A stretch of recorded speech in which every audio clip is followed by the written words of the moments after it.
ഇനി നമ്മൾ flying paper റൗണ്ടിൽ ഉണ്ടാക്കാൻ പോവാം. ആദ്യം നമുക്കൊരു A4 ഷീറ്റ് വേണം. നമുക്കത് കറക്റ്റ് സ്ക്വയർ ഷേപ്പ് ആക്കിക്കാൻ വേണ്ടിയിട്ട് അത് ഇങ്ങനെ മടക്കിട്ട് നമുക്ക് കട്ട് ചെയ്യണം. ഓക്കെ, നമ്മളിപ്പോൾ അത് കട്ട് ചെയ്തെടുത്തിട്ടുണ്ട്.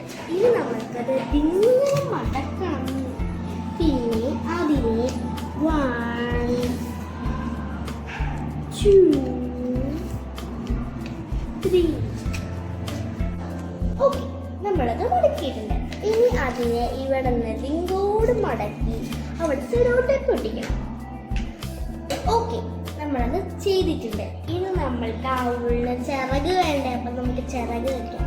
ഇത് ഭയങ്കര വലുതാണ്, അത് നമുക്ക് കുറച്ച് കട്ട് ചെയ്തിട്ട് വെക്കാം.